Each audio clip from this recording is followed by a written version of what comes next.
Welcome to another episode of the History of Yu-Gi-Oh! In this video, we're going to be looking at the history of an archetype introduced in the 5Ds era, Iron Chain.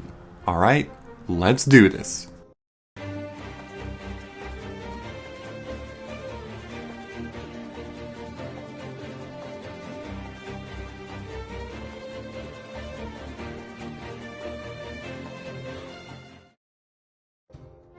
The Iron Chain archetype was introduced in 2008 to the TCG in the set Crossroads of Chaos.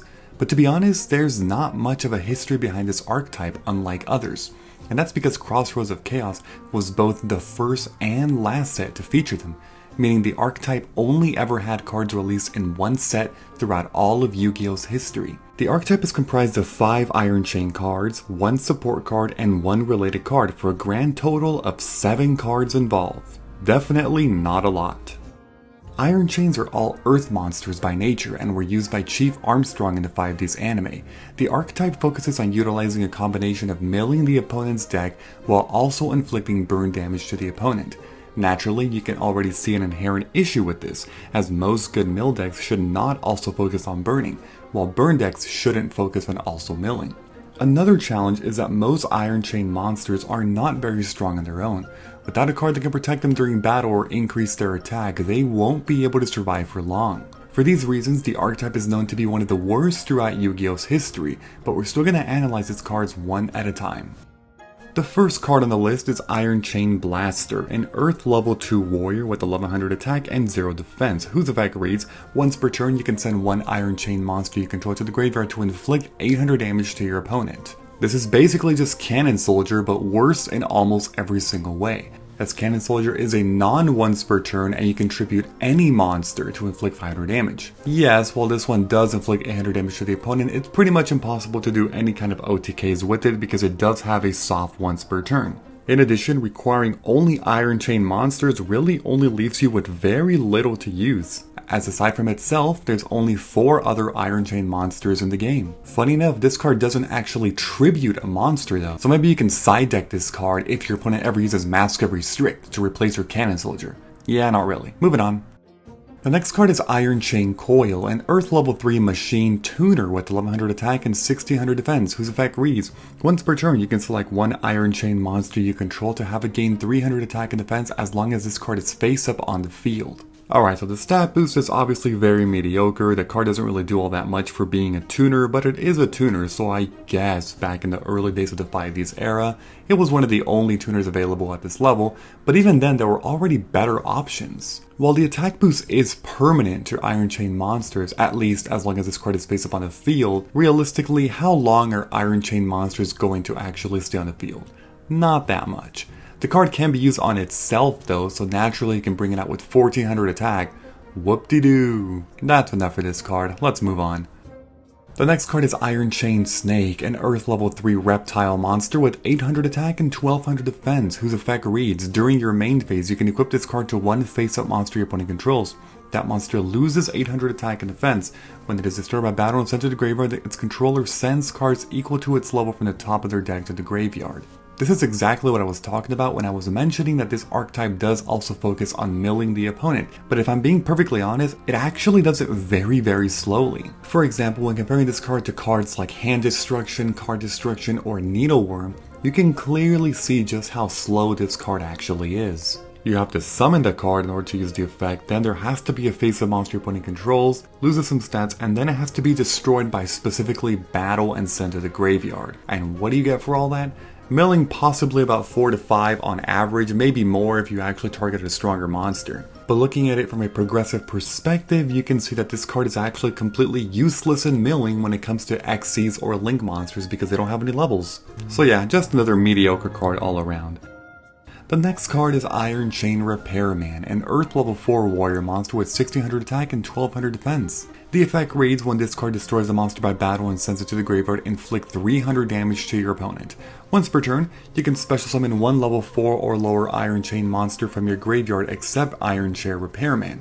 This card cannot attack until you activate this effect. This is the last main deck Iron Chain monster of the archetype, and to be honest, it actually is the best from the 4. Its first effect is incredibly mediocre, only 300 damage and you can't even attack if you use the second effect. But the key for this card does lie in that second effect, that once per turn you get to keep cycling monsters from the graveyard back onto the field. Despite how good the effect is though, in terms of utilization, it's fairly limited, as you really only have 4 options, either another copy of itself or other cards, none of which are really going to do all that much. Still though, it's a card that if Konami ever does release more Iron Chain support in the future, which I highly doubt, this card's actually going to be really good, so just be on the lookout. And the last card is Iron Chain Dragon, an Earth level 6 Dragon Synchro with 2500 attack and 1300 defense, requires 1 tuner plus 1 or more non-tuner monsters as materials. Its effect reads, you can remove from play all Iron Chain monsters from your graveyard to have this card gain 200 attack for each card removed until the end phase.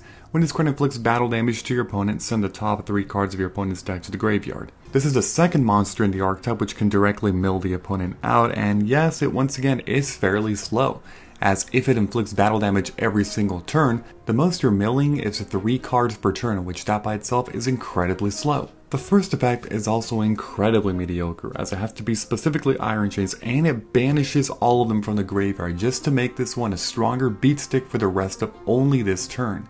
I can think of at least 5 other ways that this card could have been better in that effect, and it still wouldn't have been that great. It still wouldn't.